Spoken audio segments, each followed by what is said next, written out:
Selamat pagi anakku sekalian. Kita bertemu lagi dalam daring yang kedua. Nah, di sini Pak Guru akan menyampaikan lanjutan dari bab yang pertama kemarin.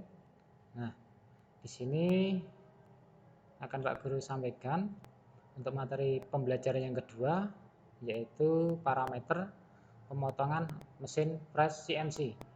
Nah, tujuannya adalah untuk mengetahui bagaimana kita dalam menentukan parameter pemotongannya. Nah, selanjutnya masuk ke parameter pemotongan. Yang pertama yaitu adalah kecepatan potong atau sering disebut dengan cutting speed. Nah, dalam kecepatan potong ada beberapa hal yang harus diperhatikan atau yang dipertimbangkan. Yang pertama adalah materi benda kerja. Nah, materi benda kerja ini sangat penting sekali untuk hasil yang akan kita capai nanti. Baik, misalkan kita menggunakan materi dari baja atau dari aluminium, dari plastik, kita menentukan kecepatan potong itu sangat berbeda sekali. Kemudian yang kedua adalah materi piece of fresh. Nah, biasanya untuk penggunaan piece of fresh itu tergantung dari jenisnya, ada yang karbida dan sebagainya. Yang ketiga adalah diameter pisau. Nah, ini perlu untuk dipertimbangkan. Terus yang terakhir adalah kehalusan permukaan yang diharapkan. Nah, kita masuk ke kecepatan potong atau cutting speed. Nah, pengertiannya adalah kemampuan alat potong menyayat bahan dengan aman, menghasilkan tatal atau bram dalam satuan panjang per waktu atau meter per menit atau feet per menit.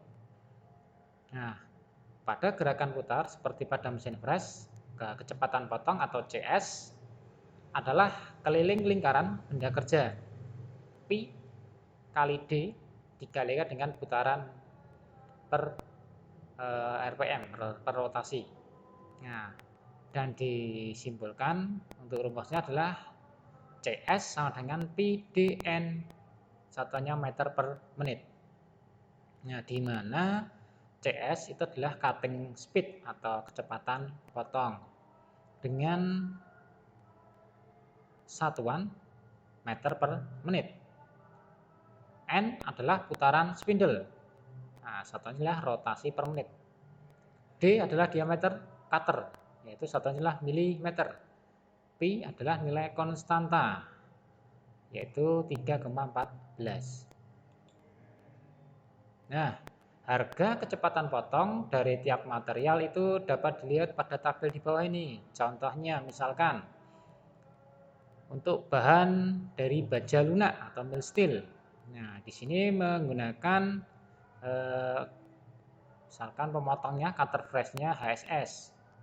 Nah, kecepatannya berapa? Nah, ini misalkan yaitu 18 sampai 21 meter per menit. Nah, misalkan menggunakan pisau karbida, kecepatan potongnya lebih tinggi, itu antara 30 sampai 250 meter per menit untuk kecepatan potongnya. Dan selanjutnya, kemudian kita masuk ke kecepatan putaran mesin, yaitu kemampuan kecepatan putaran untuk melakukan pemotongan atau penyayatan dalam 1 menit. Nah, nama komponen yang bisa diatur dalam proses penyayatan adalah putaran mesin atau benda kerja, di mana N sama dengan CS per Pi kali D, satuannya adalah RPM. Nah, karena satuan cutting speed atau CS dalam meter per menit, sedangkan satuan diameter pisau atau benda kerja dalam milimeter, maka rumus menjadi bagaimana? Nah, N sama dengan 1000 kali CS per Pi D, satuannya adalah RPM. Ini adalah satuan putaran. Nah, selanjutnya ini masuk ke contoh soal. Misalkan ada soal sebuah baja lunak akan dilakukan proses pengefresan dengan pisau fresh, seal and mill cutter berdiameter 50 mm. dengan kecepatan potong CS 25 meter per menit. Nah, berapakah kecepatan putaran mesinnya? Nah, ini bisa dicari dengan rumus tadi. N sama dengan 1000 kali CS dibagi PD.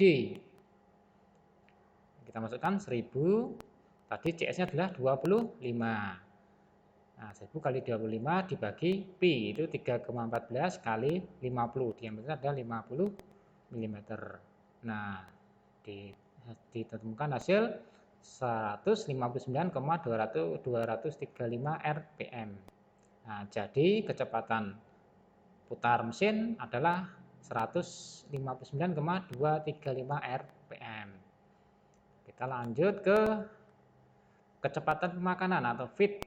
Nah, sering disebut atau disebut dengan F. Satu adalah milimeter per menit. Nah, untuk kecepatan makanan ini mempertimbangkan beberapa faktor. Apa saja? Ada 6 faktor. Yang pertama adalah kecepatan kekerasan bahan benda kerja. Yang kedua adalah kedalaman penyayatan. Yang ketiga adalah sudut sayat alat potongnya. Yang keempat, bahan alat potong. Yang kelima adalah ketajaman alat potong. Dan yang terakhir, kesiapan mesin yang digunakan. Nah, di samping beberapa pertimbangan tersebut, untuk kecepatan pemakanan, pada umumnya untuk proses pengasaran itu ditentukan pada kecepatan pemakanan tinggi. Nah, karena tidak memerlukan hasil penukaan yang halus. Ini supaya apa? Supaya pengoperasian itu lebih cepat selesai. Nah, bagaimana nanti kalau ingin dihasilkan benda kerja yang halus? Nah, pada proses penyelesaian atau finishing, nah ini digunakan kecepatan pemakanan rendah. Tujuannya untuk apa? Tujuannya untuk mendapatkan kualitas permukaan hasil penyayatan yang lebih baik. Sehingga hasilnya itu halus. Waktu pengoperasian lebih lama, tapi waktu pengoperasian lebih lama. Nah, besarnya kecepatan pemakanan atau F pada mesin ini ditentukan oleh beberapa besar bergesernya pisau fresh atau F kecil. Nah, ini satuannya adalah milimeter per putaran dikalikan seberapa besar putaran mesin atau N dalam satuan putaran. Nah, ini dirumuskan untuk mencari kecepatan pemakanan adalah F besar sama dengan F kecil kali N. Nah, keterangannya di mana F besar adalah kecepatan pemakanan. F kecil adalah besar pemakanan atau bergesernya pahat. N adalah putaran mesin. Nah, kita masuk ke contoh soal untuk kecepatan pemakanan.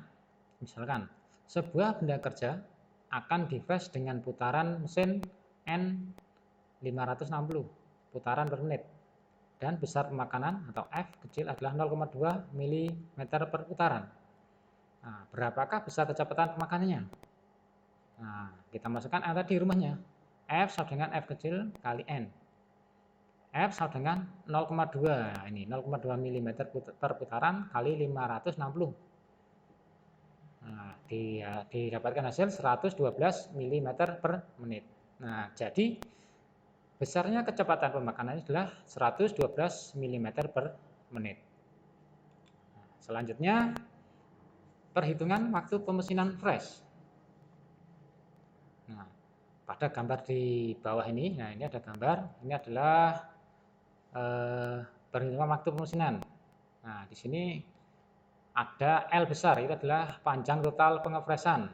Nah, adalah panjang pengepresan rata, pengepresan rata L ya, ditambah start waktu pisau. Nah, ini LA ini pisaunya nih, diameter pisau awalan. Dan ditambah lepasnya pisau dari benda kerja LU. Nah, ini adalah panjang total pengepresan. Nah, dirumuskan L total sama dengan L ditambah LA ditambah LU dalam satuan milimeter. Nah, Untuk nilai kecepatan pemakanan atau F besar dengan berpedoman pada uraian sebelumnya, yaitu F sama dengan F kali N. Ini untuk menghitung waktu pemesinan fresh.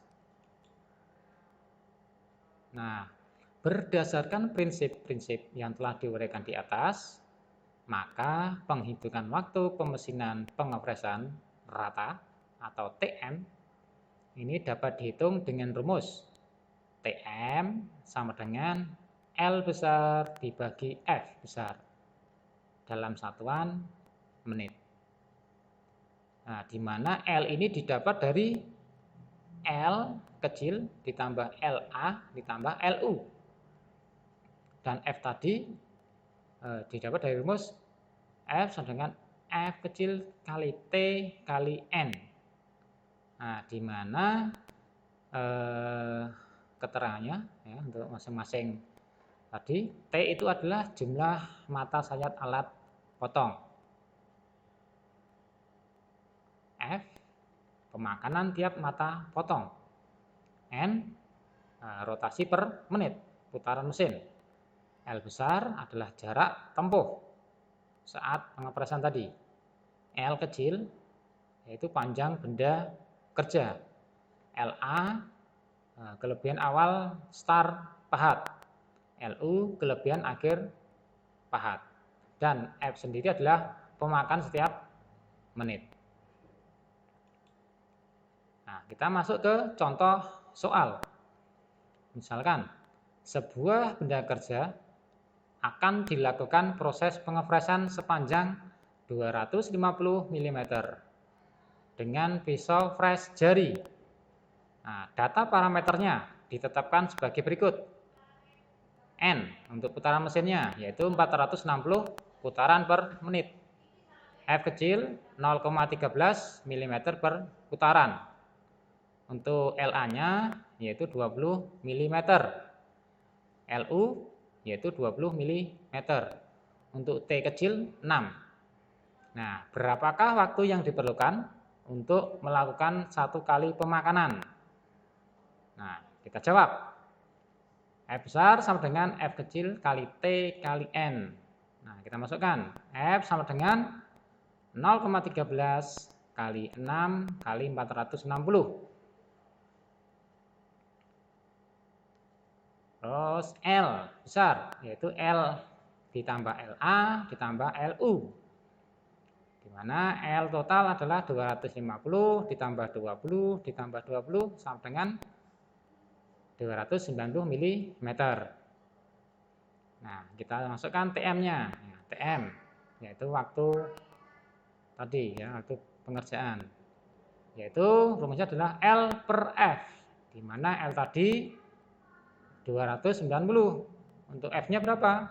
239,2.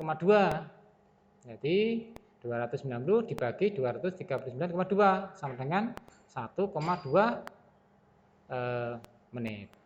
Itu. Nah, kemudian ya, kita masuk ke materi yang terakhir, yaitu waktu pengeboran. Nah, yaitu penghitungan waktu pengeboran pada mesin fresh. Nah, pada prinsipnya sama dengan menghitung waktu pemesinan pada pengepresan rata. Perbedaannya apa? Nah, perbedaannya hanya terletak pada jarak start ujung mata bornya. Nah, lihat gambar di bawah ini. Nah, pada gambar di bawah ini menunjukkan bahwa panjang total atau L itu adalah panjang pengeboran ditambah start awal mata bor. Nah, di mana LA itu didapat rumusnya adalah 0,3 D. Nah, sehingga untuk panjang total pengeboran didapat rumus L kecil ditambah 0,3 D dalam satuan milimeter. Nah, untuk kecepatan pemakanan atau F besar dengan berpedoman pada uraian sebelumnya, yaitu F sama dengan F kali N. Nah, ini setengah diameter bor. Nah, kita masuk ke selanjutnya. Nah, berdasarkan prinsip-prinsip yang telah diuraikan di atas, maka waktu penghitungan pengeboran atau TM dapat ditulis dengan rumus TM sama dengan L per F, satuannya menit. L adalah L plus 0,3D dan F sama dengan F kali N, di mana F kecil yaitu pemakanan tiap mata potong, N adalah RPM, L besar adalah jarak tempuh pengeboran, L kecil panjang benda kerja, F pemakanan setiap menit. Contoh soal untuk pengeboran, waktu pengeboran. Misalkan, sebuah benda kerja akan dilakukan pengeboran pada mesin fresh sepanjang 38 mm dengan mata bor berdiameter 12 mm. Nah, data parameternya. Misalkan, putaran mesin fresh N kecil yaitu 800 putaran per menit. Dan pemakanan dalam satuan itu 0,03 mm per putaran. Berapakah waktu yang ditentukan untuk melakukan pengeboran dalam satu kali pemakanan? Nah, kita jawab. Kita cari dulu apa? Panjang total pengeboran, yaitu L sama dengan L kecil ditambah 0,3D. L-nya berapa? 38 ditambah 0,3 kali 12. Nah, didapat L totalnya adalah 41,6 mm. Kemudian cari F-nya, pemakanannya, yaitu F kali N, di mana 0,03 kali 800 didapat berapa? 24 mm per menit untuk pemakanannya per menit. Nah, kita bisa menentukan waktu pengeboran, yaitu L dibagi F, di mana L-nya adalah 41,6 dibagi 24. Nah, didapat 1,733 menit untuk waktu pengeboran dalam satu kali pemakanan. Nah, tugas kalian untuk hari ini ya, kalian pelajari terlebih dahulu, kalian baca-baca hingga sampai paham, dan nanti kita lanjut ke bab berikutnya. Nah, tugas kalian rangkum materi di atas di buku catatan kalian masing-masing untuk sebagai nanti mengingat supaya materi tidak lupa. Mungkin dari Pak Guru cukup sekian. Selamat melanjutkan. Ingat selalu berusaha. Assalamualaikum warahmatullahi wabarakatuh.